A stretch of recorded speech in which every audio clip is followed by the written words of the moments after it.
நடக்காத கதைக்கு நான் என்னடி விளக்கம் கொடுக்க முடியும்? நான் என்ன காரணம் சொன்னாலும் அவரை ஏத்துக்க போறது இல்ல. அதுக்காக அப்படியே விட்டுருவியா? நீ விளக்கம் கொடுக்கலனா அந்த ஆள் உன் மேல ஏதாவது ஆக்ஷன் எடுத்துருவாரு. அவர் என்னடி என் மேல ஆக்ஷன் எடுக்கிறது? இந்த வேலைய வேணான்னு தாடி தூக்கி எரிஞ்சிடலான்னு முடிவு பண்ணிட்டு தான் வந்திருக்கேன்.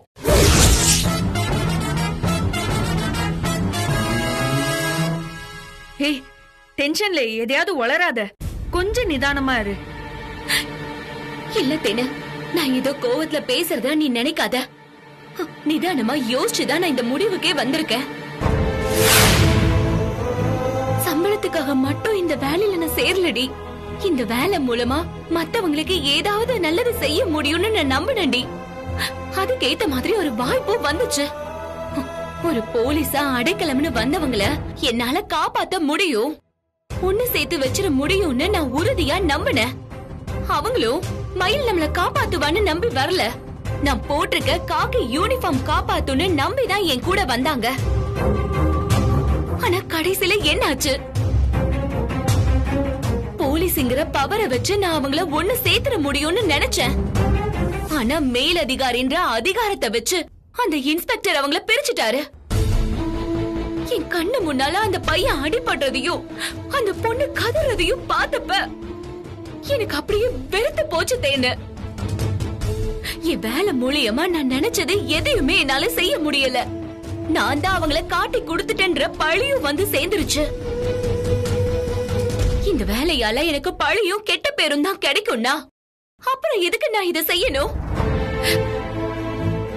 இன்ஸ்பெக்டர் சொன்ன மாதிரி நான் ரைஸ் மில்லுக்கே வேலைக்கு போலாமே. வேலை செஞ்சோமா கூலி வாங்கணுமான்னு வாழ்க்கை நிம்மதியா போயிட்டு இருக்குண்டி. என்ன நல்லதும் செய்யறதுக்கு இந்த இன்ஸ்பெக்டர் விட மாட்டேங்கிறாரடி. கையால் ஆகாத போலீஸ் வேலையை வச்சுக்கிட்டு நான் என்ன பண்ண முடியும்? அதான் தூக்கி எரிஞ்சிடலான்னு முடிவு பண்ணிட்டேன். மயிலு, அந்த இன்ஸ்பெக்டர் தான் இப்படி சதி பண்ணி உன்னை இப்படி மாட்டி விட்டுருக்காரு. இது அவரால வந்த பிரச்சனையை தவிர வேலையோட பிரச்சனை இல்ல. இல்ல தேனு, நீ என்ன சொன்னாலும் என் மனசு ஆறவே மாட்டேங்குது. நம்ம செய்யற வேலையால கொஞ்சமாவது திருப்தி கிடைக்கணும், சந்தோஷம் வரணும். ஆனா டியூட்டில சேர்ந்த இத்தனை நாள்ல ஒரே ஒரு தடவை கூட இதெல்லாம் எனக்கு கிடைச்சதே இல்லடி. இந்த வேலையால நான் நிறைய கஷ்டப்பட்டிருக்கேன், அவமானப்பட்டிருக்கேன். என் தன்மானத்தையும் பல இடத்துல நான் விட்டு கொடுத்திருக்கேன். போதும் தேனு, போதும், என்னால முடியல. அவசரப்படாத மயிலு, நான் சொல்றது கொஞ்சம் பொறுமையா கேளு. நீ அத்தை கிட்ட சொன்ன அதே விஷயத்தை தான் நான் உன்கிட்டயும் சொல்றேன். ஒரு டிபார்ட்மெண்ட்ல ஒருத்தர் தப்பா இருக்காருங்கிற காரணத்துக்காக அந்த வேலையை தப்புன்னு நம்மளால முடிவு பண்ண முடியாது. உன் வேதனைக்கும் கஷ்டத்துக்கும் காரணம் அந்த குருமூர்த்தி மட்டும் தானே, இந்த வேலை இல்லையே. நானும் உன்ன மாதிரி ஒரு கான்ஸ்டபிள் தானே. நான் இந்த டியூட்டில திருப்தியாவும் சந்தோஷமாவும் தானே இருக்கேன். உன் ஸ்டேஷன் வேணா விதிவிலக்கா இருக்கலாம் தேனு, ஆனா எங்க போனாலும் நமக்கு மேல குருமூர்த்தி மாதிரி ஒருத்தர் இருப்பாரு.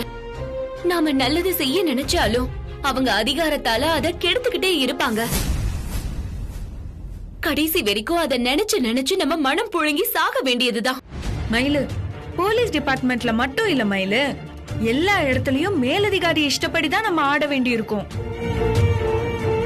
நாம அந்த லெவலுக்கு போனா மட்டும்தான் இதெல்லாம் மாத்த முடியும். அது வரைக்கும் இந்த மாதிரி கஷ்டத்தெல்லாம் நம்ம சமாளிச்சுதான் ஆகணும். இதுக்கு பயந்து ஓட ஆரம்பிச்சா நாம எந்த வேலையிலுமே நிரந்தரமா இருக்க முடியாது மயிலு. நீ என்ன சொன்னாலும் தேனு, நான் என் முடிவை மாத்திக்கிறதா இல்ல.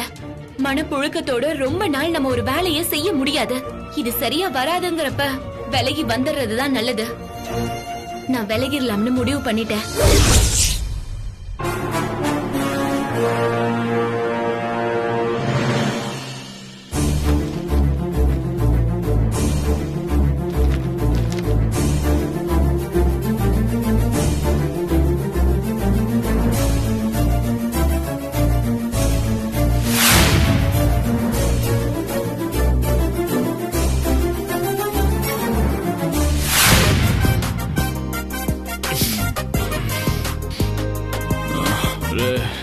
ஏய் என்னடா ஏய் பாத்து போங்கடா, போலீஸ் கண்ணுல பற்றாதீங்க. மாட்டினாலும் ஒரு ப்ராப்ளமும் இல்ல மச்சி. இன்ஸ்பெக்டர் புள்ளையே நம்ம கூட தான் இருக்கான். நம்ம மேல எவனும் கை வைக்க முடியாது. கரெக்ட் தானே வெற்றி? நல்லா சொன்ன போ. இந்த மாதிரி கேஸ்னு மட்டும் எங்க அப்பா கிட்ட போய் பேசணும்னு வையு, புத்தி சொல்லியே என்ன சாவடிச்சிருவாரு. அதுக்கு சம்பந்தப்பட்ட போலீஸ்காரங்க காலில் விழுந்து மன்னிப்பு கேட்டுடலாம். சரி ஓகே, பைக்ல போறவங்க பார்த்து போங்க, நான் கார்ல போறேன். உங்க அப்பா ஒரு டப்பா கார் தாண்டா வச்சிருக்காரு, அதை எடுத்துட்டு வந்த. உங்க அப்பா அதை தொடக்கூட விட மாட்டாருடா. டேய், நான் உன்ன எங்க அப்பாவோட காரை சொல்லல, என் தளபதி விக்னேஷ் காரை சொன்னேன்டா. குடு மச்சான். ஹேய் மச்சி, என் கூட கார்ல வரியா? அப்போ உன் பைக் யார் எடுத்துட்டு போவாங்க? நீ ஓட்டிட்டு போ மச்சி. உனக்கு போதை ஓவர் ஆயிடுச்சுன்னு நினைக்கிறேன். ஏய். அதான் இப்படி உளறிட்டு இருக்க. அச்சா, நான் தெளிவா சொல்லட்டுமா? இன்னைக்கு உன் காரை நான் எடுத்துட்டு போறேன், என் பைக்க நீ எடுத்துட்டு போற. கரெக்டா? டேய், அது என் கார் இல்லடா, என் ஃப்ரெண்டோட கார்ரா. அப்படியா? சரி பரவாயில்ல. உன் ஃப்ரெண்டோட கார்னா அது உன் காரு, உன் கார்னா அது என் காரு. என்னடா சொல்றீங்க? சூப்பர் மச்சி. நீ எது சொன்னாலும் கரெக்டா தான்டா இருக்கும். டேய், விளையாடாதீங்கடா. என் ஃப்ரெண்ட் என்ன நம்பி காரை கொடுத்துட்டு போயிருக்கான்டா. அதுல சின்ன கீரல் கூட விழாம நான் திருப்பி தரேன்னு சொல்லியிருக்கேன். ஏய், நான் மட்டும் என்ன கோடு போடுறதுக்கா காரை கேக்குறேன்? ஓட்டுறதுக்கு தானே கேக்குறேன். சும்மா ஷோ, என் வண்டியா இருந்தா நீ கேட்டதுமே கொடுத்துருப்பேன். என் ஃப்ரெண்டு வண்டிடா. அதுவும் இல்லாம நீ ஓவரா குடிச்சிருக்கடா. அதான் யோசிக்கிறேன், இந்த நிலைமையில நீ கார் ஓட்டுறது ரிஸ்க்டா. ஏன் பைக் ஓட்டுறது மட்டும் ரிஸ்க் இல்லையாடா? எவன் வண்டியில வந்து மோதி சாப்பிட்டுமாடா? சொல்லு. ஏன்டா இப்படி எல்லாம் பேசுற? பின்ன என்னடா, நான் சேஃப்டியா போகணும் தான்டா கேக்குறேன். அதை கேட்டா ஓவரா சீனை போடுற. நீ சேஃபா தானே போகணும். எனக்கு தெரிஞ்ச டிரைவர் ஒருத்தரை வர சொல்றேன், அவர் வண்டி ஓட்டட்டும். டேய் மச்சான், அசிங்கப்படுத்தாத. எவ்வளவு போதையா இருந்தாலும் நான் காரை ஸ்டெடியா ஓட்டுவேன். என் லவ்வர் மாதிரி ஒரு தூசி கூட படாம உன் காரை நான் பத்திரமா பாத்துக்கிறேன். நீ சாவிய கொடு. சொன்னா கேளு மச்சான், நான் உன்னை டிராப் பண்ணிடுறேன். காலையில நீ வீட்டுக்கு வா. எவ்வளவு நேரம் வேணாலும் நீ காரை ஓட்டிக்கோ. இப்ப வேணாண்டா. டேய், நான் என்னமோ ஓசி கார்ல ஊர் சுத்துறதுக்கு அலையற மாதிரி பேசுற? கார் வச்சிருக்க ஃப்ரெண்ட்ஸ் என்கிட்ட எவ்வளவு பேர் இருக்காங்கன்னு தெரியுமா? நான் எப்ப போய் கேட்டாலும் காரை கொடுப்பாங்க இல்லையாடா? கரெக்ட் மச்சான். சொல்ல அவங்கிட்ட. உன்ன மாதிரி கெஞ்ச வச்சு என்ன கேவலப்படுத்த மாட்டாங்க. டேய், அவன் தான் இவ்வளவு தூரம் கேக்குறான்ல, கூடேண்டா. உடேண்டா. டேய், இவெல்லாம் கொடுக்க வேணாம்டா. இவன மாதிரி நம்பிக்கை இல்லாத யாருமே எனக்கு ஃப்ரெண்டாவே இருக்க தேவையில்ல. நான் கிளம்புறேன்டா. நம்பிக்கை இல்லாம இல்லடா, ஒரு சின்ன பயம், அவ்வளவுதான். இந்த கீ நீ எடுத்துட்டு போ. நான் டென்ஷனா பேசினதுக்கு அப்புறம் தான் நீ கீழே கொடுப்பியா? எனக்கு வேணவே வேணாம், நான் பைக்லயே கிளம்புறேன்டா. டேய் சாமி, போதண்டா. இதுக்கப்புறம் என்ன பிரச்சனை ஆனாலும் நான் பாத்துக்கிறேன். நீ படம் காட்டாத. இந்த புடி. ரேஸ்ல ஓட்டுற மாதிரி ஓட்டாத. தயவு செஞ்சு மெதுவா போ. சரி, உன் பைக்கை கொடு. இந்தா. காலையில நேரத்துக்கு வீட்டுக்கு வந்துரு. ஓகேடா மச்சான், நான் வந்துடுறேன்.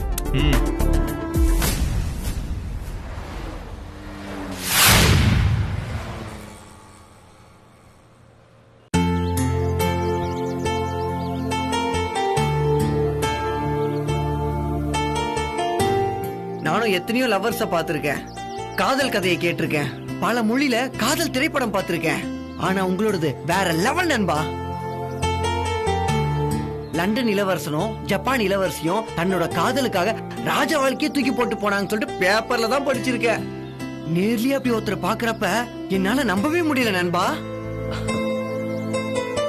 100 கோடி இவ்வளவு பெரிய தொகையெல்லாம் நான் பேப்பர்ல எழுதி வச்சு பார்த்தா தான் உண்டு.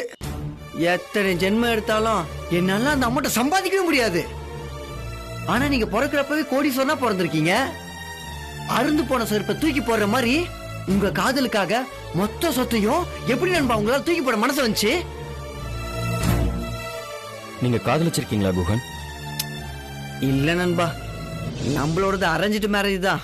நீங்க காதலிச்சிருந்தீங்கன்னா இந்த கேள்வி என்கிட்ட கேட்டிருக்க மாட்டீங்க. இவதான் உலகம், இவதான் வாழ்க்கைன்னு மனசு முடிவு பண்ணிட்டா போதும். அதுக்கு முன்னாடி 100 கோடி என்ன, லட்சம் கோடியே வச்சாலும் அதுக்கு முன்னாடி குப்பையா தான் தெரியும் குஹன். எனக்கு அந்த அனுபவம் இல்லைங்கிறதுனால இப்பவும் நீங்க செஞ்சதை என்னால ஏத்துக்க முடியல. எனக்கு அப்படியே மலப்பா இருக்கு. நான் கேக்குறேன், தப்பா எடுத்துக்காதீங்க. சொத்து சுகத்தெல்லாம் விட்டுட்டு வாங்க. நான் உங்க காதலை ஏத்துக்கிறேன்னு சொல்லிட்டு உங்க லவ்வர் சொல்லியிருந்தா நீங்க செஞ்ச காரியத்துல ஒரு அர்த்தமோ நியாயமோ இருக்கு. ஆனா அதுக்கு எந்த உத்தரவாதம் இல்லாதப்ப நீங்க எடுத்த முடிவு முட்டாள்தனமா தெரியலையா? காதலா அந்த பொண்ணானி எங்க அப்பா என்ன கார்னர் பண்ணும்போது என்னால வேற என்ன முடிவு எடுக்க முடியும் குஹன்? ஒரு பக்கம் என் மனசுக்கு பிடிச்ச வாழ்க்கை, இன்னொரு பக்கம் வசதியான வாழ்க்கை. இது ரெண்டுல எது வேணும்னு கேட்டா என்னால இந்த முடிவு தான் எடுக்க முடியும். நிறைய பேர் வசதியா வாழ்றதும் சந்தோஷமா வாழ்றதும் ஒண்ணுன்னு நினைக்கிறாங்க. ஆனா என்ன பொறுத்த வரைக்கும் அதுதான் இருக்கிறதுலயே பெரிய முட்டாள்தனம். அரண்மனை மாதிரி பங்களா, கப்பல் மாதிரி கார், சென்ட்ரலைஸ்டு ஏசி, இதெல்லாம் வச்சுட்டு நான் வசதியா வாழலாம். ஆனா என்னால சந்தோஷமா வாழ முடியுங்கிறதுக்கு எந்த ஒரு உத்தரவாதமும் இல்லை. என் மனசுக்கு பிடிச்சவளோட எனக்கு பிடிச்ச மாதிரி வாழ்க்கைய வாழ்றதுதான் உண்மையான சந்தோஷம். அந்த சந்தோஷத்துக்கு முன்னால வேற எதுவுமே பெருசு இல்ல குஹன். இப்போ கூட நான் பேசுறதெல்லாம் உங்களுக்கு கிறுக்குத்தனமா தெரியலாம். அந்த மாதிரிலாம் இல்லைன்னு சொல்லிட்டு நான் ஒன்னும் ஆர்கியூ பண்ண மாட்டேன். ஆனா லவ்ங்கிறது அறிவு சம்பந்தப்பட்டதில்ல, மனசு சம்பந்தப்பட்டது. லாப நஷ்ட கணக்கு பார்த்து இதுல எல்லாம் முடிவெடுக்கவே முடியாது. ஓகே நண்பா, எனக்கு புரியுது. நீங்க லவ் பண்ற பொண்ணுக்கு இதெல்லாம் புரிய வச்சீங்களா? அவங்களுக்காக நீங்க எல்லாத்தையும் இழந்துட்டு நிக்கிறது அவங்களுக்கு தெரியுமா? தெரியாது. அவளுக்கு தெரியாம இருக்கிறதா நல்லதுன்னு நினைக்கிறேன். நானும் அதான் சொல்லணும்னு நினைச்சேன் நண்பா. நீங்க சொல்றத வச்சே அவங்க கேரக்டர் எப்படின்னு சொல்லிட்டு புரிஞ்சுக்க முடியுது. தனக்காக எல்லாத்தையும் விட்டு வந்துட்டாருன்னு கண்டிப்பா அவங்க வருத்தப்படுவாங்க, குற்ற உணர்ச்சியில தவிப்பாங்க. உங்களை குடும்பத்தோட சேர்க்கறதுக்காக வெறுப்பா கோவமா பேசுற மாதிரி நடிப்பாங்க. என்ன நோக்கத்துக்காக நீங்க இதை செஞ்சீங்களோ அது நடக்காம போயிடும். உண்மைதான் குஹன். ஆனா எவ்வளவு நாள் என்னால இதை மறைக்க முடியும்னு தெரியல. நான் ஒண்ணும் இல்லாம இருக்கிறத பார்த்து அவளே கண்டுபிடிச்சிருவான்னு தோணுது. அவங்க கண்டுபிடிக்காத மாதிரி நம்புற மாதிரி நீங்க கதை சொல்லுங்க நண்பா. அப்பா கூட நான் செல்லமா சவால் விட்டுருக்கேன், சொந்தமா தொழில் செஞ்சு நான் சாதிச்சு காட்டுறேன்னு சொல்லியிருக்கேன். லட்சிய போட்டு அது இதுன்னு சொல்லி அள்ளி விடுங்க, அவங்க சந்தோஷப்படுவாங்கல்ல. அதெல்லாம் சரிதான் குஹன். ஆனா என்ன பிசினஸ் பண்றீங்கன்னு கேட்டா என்ன சொல்றது? நம்ம காரை கொண்டு போய் நிப்பாட்டி டிராவல்ஸ் ஆரம்பிச்சிருக்கோன்னு சொல்லுங்க நண்பா.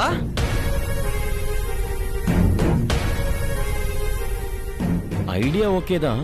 ஆனா ஒரே ஒரு காரை காட்டி டிராவல்ஸ்னு சொன்னா அது நம்புற மாதிரி இருக்குமா? 10 கார் இருக்குன்னு சொல்லுங்க. எல்லா காரையும் அவங்க முன்னாடி கொண்டு போய் நிப்பாட்டி நம்ம என்ன லோனா அவங்க கிட்ட வாங்க போறோம்? மீறி ஏதாவது கேட்டாங்கன்னா வண்டி எல்லாம் ஓட்டத்துக்கு போயிருக்குன்னு சொல்லுங்க. இது ஒர்க் அவுட் ஆகும்னு நினைக்கிறீங்களா?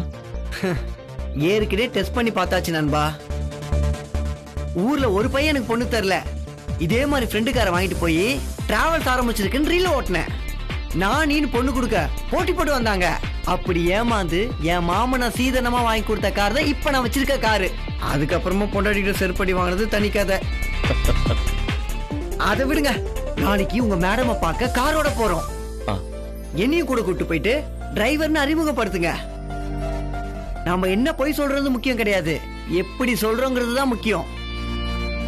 அப்புறம் ஒரு ஸ்வீட் பாக்ஸோட போயிட்டு அவங்க கிட்ட டிராவல்ஸ் விஷயத்த சொல்லுங்க. இதெல்லாம் கரெக்டா செஞ்சாலே அவங்க நம்பிடுவாங்க நண்பா. குஹன், மயில் போலீஸ்காரி, இதெல்லாம் அவன் நம்புவாளா? பாசிட்டிவா யோசிங்க நண்பா. முதல் அடிய நம்பிக்கையோட எடுத்து வைப்போம்.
என்னம்மா நல்லா இருக்கியா? எப்படி நல்லா இருப்ப நீ?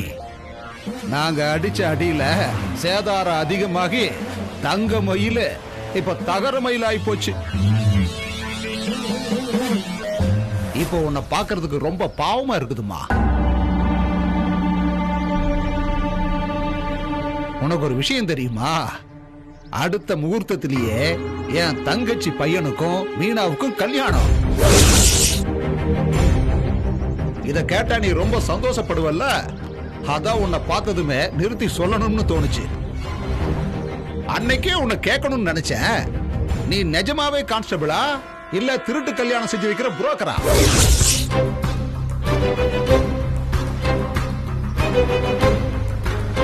எங்க வீட்டு பொண்ணுக்கும் அந்த பையனுக்கும் கல்யாணம் பண்ணி வைக்க எவ்வளவு துடிச்ச. அவளை அனுப்ப மாட்டேன்னு சொல்லி அமர்க்களம் பண்ணி வெளியே எங்கேயோ இழுத்துட்டு ஓடி ராத்திரி முழுக்க எங்களை அலைய வச்சல. இத்தனை வருஷத்துல இந்த அளவுக்கு யாருமே எங்களுக்கு தண்ணி காட்டினதில்ல. ஸ்டேஷன்ல எடுபடி வேலை செஞ்சுட்டு பாரா டியூட்டிக்கும் பந்தோபஸ்துக்கும் ஒரு சாதாரண கான்ஸ்டபிள் நீ.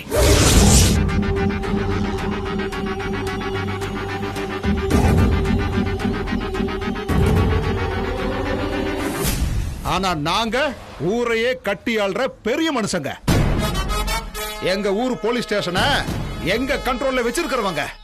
உனக்கே இவ்வளவு திமிரு அகங்காரம் இருக்குதுன்னா எங்களுக்கு எவ்வளவு இருக்கும்?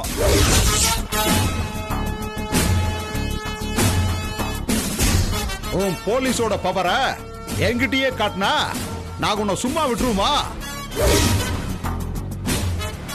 அவ்வளவு கஷ்டப்பட்டு போராடியும் கடைசியில உன் முகத்துல கரிய பூசித்தானே அனுப்பணும். அடைக்கலம் கொடுத்த உன்னை வச்சு 2 பேரையும் ரெஜிஸ்டர் ஆபீஸுக்கு வர வச்சோம்ல. காப்பாத்தின ஊ மூலமாவே அவங்கள காட்டி கொடுக்க வச்சோம்ல. எங்க பணத்துக்கும் எங்க அதிகாரத்துக்கும் முன்னால உன்னால ஒண்ணும் பண்ண முடியாது. எங்களை மாதிரி பெரிய ஆளுங்கிட்ட மோதுனா இப்படிதான் கேவலமா தோத்து போய் அவமானப்பட்டு நிக்கணும். நீ பண்ண காரியத்துக்கு இந்த காக்கி சட்டை மட்டும் இல்ல உன் நல்லா.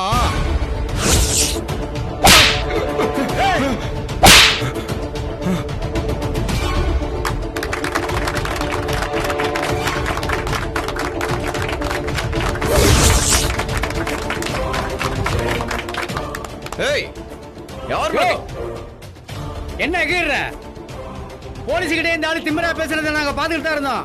வயசுக்கு மரியாதை கொடுத்து தான் இவங்களும் அமைதியா இருந்தாங்க. அதுக்காக பாக்கி யூனிஃபார்ம் கேவலமா பேசுவாரா?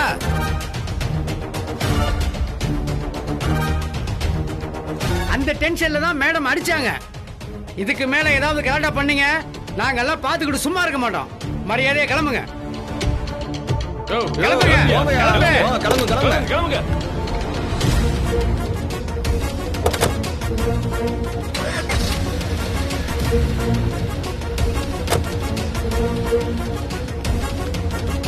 எம்மாடி சூப்பர்மா. அந்த ஆளு தொட வந்ததுமே எதையுமே யோசிக்காம அடிச்ச பாத்தியா? இந்த காக்கி சட்டை கொடுத்த தைரியம் தான் இது. தப்பு பண்ணா உடனே ரியாக்ட் பண்றது போலீஸுக்கே இருக்கிற கெத்து.